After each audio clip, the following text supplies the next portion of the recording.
Morning guys, it's Ian Coleman. It is the 10th of June 2021 at 9:32 in the morning in the UK.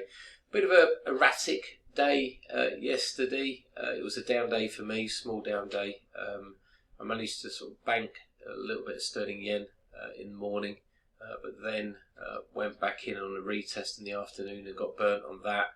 I did manage to get some profit on dollar CAD before that reversal, but analysis wasn't particularly fantastic, and I want to talk today about some extra indicators that I look at. Now these are DeMark indicators. I use TradingView charts. There's plenty of code out there for DeMark. There's also a very good book here, which is DeMark Indicators by Jason Pearl from Bloomberg Market Essentials. I'd say read half of it, read the first half and ignore the second half because it gets very complicated about different indicators. I only use TD sequential, and I think if you sort of start getting into the other indicators it gets extremely complicated. But I want to talk today about how I'm breaking down euro dollar analysis and where I think it could potentially go, where I'd like to trade. Would I trade the correction, or do I want to be trading a completed pattern? And for this, DeMark comes in. Now Kimberly's been asking on YouTube with regards to sort of where do you get your triggers from, where do you place your stops. Now a part of my trading plan is DeMark, and the 13 counts do offer a projected stop, so they're quite good for highlighting where you should be out of the trade basically. So let's get to the charts. I want to go to the baskets first. I'm only going to concentrate on euro and the dollar today, and then I want to go to euro dollar and see basically where we are. So big picture analysis on the euro is difficult, to say the least. I mean, this is the daily chart. Just look at the spikes that you get on this basket. We've stalled at a 50% or close to a 50% level, but we've really had sideward price action for quite some time now. 16 days, trading days that is, so that's over 3 weeks. But obviously ECB day, there's chance for pretty high volatility, and I'm looking at this. So this cipher pattern would basically suggest that we're currently in the BC leg, and we've got the chance to move higher in the CD leg towards this zone here, so 622. Now the trouble with the BC leg, this has a defined area, okay, we can see that, it's quite easy. 622 is a resistance level. This BC leg, you can go here, here, here, here. What it can't do is go there. So if you get a BC leg that's down here, then you know that you stop, where your stop is. You need to know where your stop is on every single trade that you take. Now if it's up here, the stop is quite big. So if we use this tool, okay, so say I took a long here, I fancied it higher, and I put a stop under there, I'm only getting about 1.5 R, which is risk against reward, okay, from current levels. Let's say this gets down to here, it's 6.5 R. So why do I want to be taking this mid-range? It's just not beneficial. It's not good money management. So let's get rid of that. So let's focus on this 622. If we go to this chart here, which is the 8-hour chart, I'm actually going to make it into a daily. Okay, 622. Now, if we go to 622, we project that up to here, we've got a cipher pattern, a very clear cipher pattern. So basically, if we move up to 622, there's a good chance that we're going to reverse. It's also a previous swing high. And then come down in this BC leg. Again, difficult to project where the BC leg is going to go. But what we're doing today is we're not trading that BC leg, we're potentially trading this completion, okay, because this could go like this. So I want to be selling into this rally. So if I want to be selling euro strength, then I really want to be buying into the dollar dip, okay. So again here, this might be longer to play out, but this is showing the opposite formation of the euro. So the euro, it's got a CD leg to the upside, dollar, it's got a CD leg to the downside. So basically it means lower dollar, higher euro. And again, this could move from here, it could move from here, it could move from anywhere in this gap, as long as it doesn't break this level here.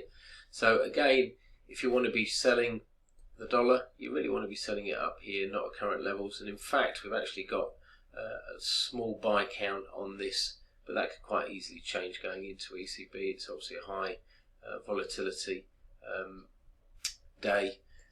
So again, sort of buying dips here. So this is giving us a sort of an opposite scenario for euro against the dollar. So if we go to euro dollar, can we got a bearish pattern? Well, yes, we can. There's potential for this to stop here, here. Do you remember when we sort of said that? If it gets down to here, again, risk reward is quite good, but you'd need some confirmation, some 13 counts, some 9 counts, which we're going to talk about in a second. So I believe, or what I'd like to see, I should say, is a move up to this level, and then some confirmation DeMark indicators saying yes, you're topped out, or you've got a very good chance of topping out. That's annoying. Around about this level, 122.91, 122.98. Now if we go to this chart, okay, 122, I've just marked it on here, this is an 88.6% pullback. So again, risk reward, if you sold it up here with a stop up here, the medium term bias is to the downside. So let's talk about DeMark quickly. So do I want to be buying this leg? Well, no, because I want to be selling this leg. But do I want to be selling this leg? Well, at the moment, if we go to here, euro dollar, okay. So this is a DeMark charts, and this I want to talk. I've got another 5 minutes before I run out of time. So I want to talk about big picture analysis. So the big picture analysis for euro dollar is to the downside.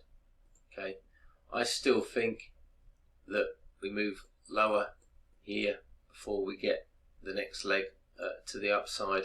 Also on this chart, okay, previous swing high here, 88.6%. I've put these on here because they're easier to see. Okay, I've got a 12 count and a 9 count. Now what do I mean by that? Right, if I go to this chart here, this is the weekly chart. Now a perfected 9, you will normally see a correction to the downside. So you see these numbers on top, 1, 2, 3, 4, 5, 6, 7, 8, 9. DeMark says that when you get to 9, then normally you will see a correction to the downside.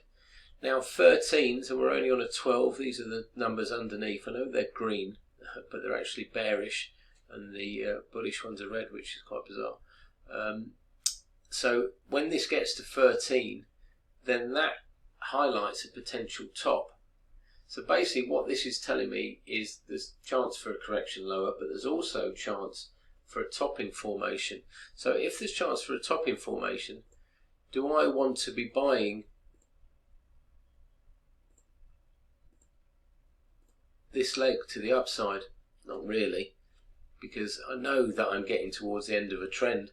What I want to be doing is I want to be selling when I get a 13, when I get a 9 on those higher time frames. Now let's have a look at shorter time frames. This is a 2-hour chart. We've got a perfected 9. Okay, so that says there should be a correction to the upside. If we go to this chart, which is a 3-hour chart, we've got a 13. So when I'm saying I don't want to play this leg to the downside, that's why I don't want to be playing this leg to the downside, because DeMark's indicating that could be the completion of this leg. What I want to see when we get up here is I want to see 13 and a 9 round about here. It might be on various time frames, but that then gives me an indication that the rally has come to an end, and this 13, if it happens, will also give me a projected stop. Now that's what we should talk about, projected stops. So 13, what DeMark says is that you take the length of the lowest candle and you project it from the lowest candle. This is obviously on a buy trade to get your 13. Now this isn't a very good example because this is your lowest candle. You see here 1, 2, 3, 4, 5, 6, 7, 8, 9, 10, 11, 13. So you'd have to have your stop down here. So this isn't a very good 13 to play, but it is a 13. If we go to, I think it was 360. Okay, this one here, this is a better example. So this is a 13 count, okay, and these, you have to work out which one's your longest candle, which one's going to make it to the highest level. So if you go to info line, so we'll take this one, this is the 6, and you project it from the top, you can see there that that's your stop level. Okay, so it's the length of the longest candle, projecting the length of the longest candle onto the top of the longest candle. You can see that 13 held. Okay, they do work on most time frames. They're more reliable on higher time frames, is what I've found. But what I've also found is that you really don't want to be trading into them. You want to be trading with them, and you want them and those perfected 9s as well to be close to your level where you want to take your short or long entry, because it gives you a projected stop. If the projected stop is too large, then my suggestion would be just not to take the trade, or to see whether or not another time frame is highlighting a stop that's more reasonable. Okay guys, I hope that makes sense. So just to reiterate what we've looked at the euro basket, the dollar basket, we've highlighted DeMark, we've highlighted the fact that I think we're probably going to push higher in euro dollar, but that might offer a selling opportunity depending on whether or not those patterns play out and whether or not I've got counts when I get up to those highs. Okay guys, good luck today, and I'll be back again soon with some more insights.